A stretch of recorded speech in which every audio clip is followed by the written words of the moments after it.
भोंदू अशोक खरातला भेटणाऱ्या, त्याचा आशीर्वाद घेणाऱ्या अनेक राजकीय नेत्यांच्या यादीत बच्चू कडू यांचाही समावेश आहे. खरात प्रकरण समोर आल्यानंतर बच्चू कडू आणि त्यांच्याशी इंग्रजीत संवाद साधणाऱ्या अशोक खरातचा व्हिडिओ व्हायरल झालेला. काहीच दिवसांपूर्वी बच्चू कडूंनी शिवसेनेत प्रवेश केला असून त्यांना विधान परिषदेची संधीही मिळाली.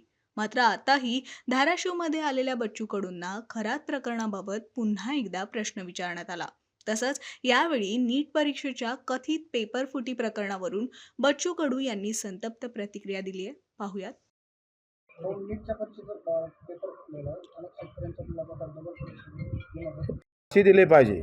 साला गरीब लोक पोरांना मग पेपर द्यायच्यात काही अर्थ आहे का? असे कसे पेपर फुटतं? सरकार काय झोपा काढतं का?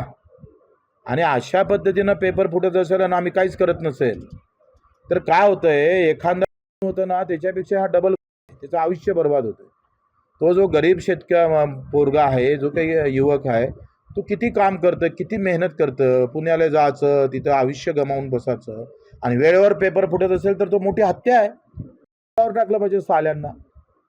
आणि ज्यांना फोडलं आहे ना, सरकारनं निघालं तर आम्ही जाऊन मारून साल्याला. काल असं म्हटलं की जनतेमध्ये सर्वे आहे की मुख्यमंत्री एकनाथ शिंदे यांना जास्त पसंत आहे. हा सर्वे आपण केलाय का जनतेतून सर्वे झाले? आता मी जातो तर लोक तेच म्हणतात ना, सर्वे काय करायला लागतं. आता भेटते लोक म्हणते शिंदे साहेबासारखा माणूस मुख्यमंत्री पाहिजे. लोकांची खरं तर हे आहे. आता हे खरं बोललं म्हणजे कोणाला झोमत असन तर त्याला काय करणार आपण? पण हे देवेंद्र फडणवीस मुख्यमंत्री त्यांना जमलं तर काय? माझं काय म्हणणं आहे का, आखरी शिंदे साहेब का पाहिजे तुम्ही लक्षात घ्या. दिव्यांग मंत्रालय करणारा देशातला पहिला माणूस कोण आहे? आपल्याला माहिती. तुम्हाला माहीत असायला पाहिजे पत्रकार म्हणून. शिंदे साहेबच आहे ना. अशा ज्याला पाय नाही, हात नाही, डोळे नाही, त्याचा जर माणूस दिव्यांग मंत्रालय उभं करत असेल तर त्याच्या पाठीमागं उभं नाही राहायचं. आणि हे सामान्य माणसाची, मी जेव्हा फिरतोय ना तेव्हा लोक असं म्हणतात बच्चू एकदा शिंदे साहेब पुन्हा मुख्यमंत्री झाले पाहिजे.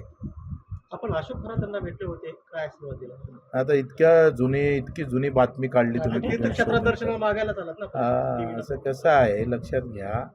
आता मी इथं आलो आणि एखादा बाबा तिथं असेल, मी भेटीला गेलो तर ते काय वाईट काय त्याच्यात? हां, आम्ही त्याच्यात काही सहभागी झालो आहे किंवा काही वाईट कामात आम्ही सहकार्य करतो तर गोष्ट अलग आहे. तुम्ही पत्रकार म्हणून 4-5 फोटो आम्ही तुम्हाला दाखवतोय पत्रकारांचे, म्हणजे काय पत्रकार वाईट झाला का? तो तुमचा जो मालक आहे तोही तिथं जाऊन आला, मग काय ते चॅनल फेकून द्याल का तुम्ही? तुम्ही सरकारमध्ये सामील झाला तर तुमची जी भूमिका आहे, आक्रमक भूमिका शेतकरी रक्त थोडं बदलणार आहे? कायम राहणार? रक्त बदलणार आहे का? रक्त बदलणार नाही, त्याच्यानं आक्रमकता थांबणार नाही. तुम्ही सांगा, माझी सत्ता आहे आणि मी समजा मंत्री आहे आणि माझ्या देखता जर कोणाला दर दिवसा लुटल्या जात असेल आणि मी सत्तेत आहे म्हणून काय गप्प बसायचं असते का?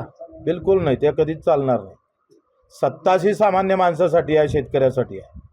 आणि ती सत्ता जर सामान्य माणसासाठी शेतकऱ्यासाठी उभी राहत नसेल तर मग त्याच्यासाठी आक्रमक होणं हे काळाची गरज आहे. मी राज्यमंत्री असताना सुद्धा उद्धव साहेब मला नाही म्हणत होते, मी दिल्लीला मोटरसायकलनं शेतकऱ्याच्या आंदोलनाला पाठिंबा देणारा देशातला पहिला राज्यमंत्री होतो. लक्षात घ्या.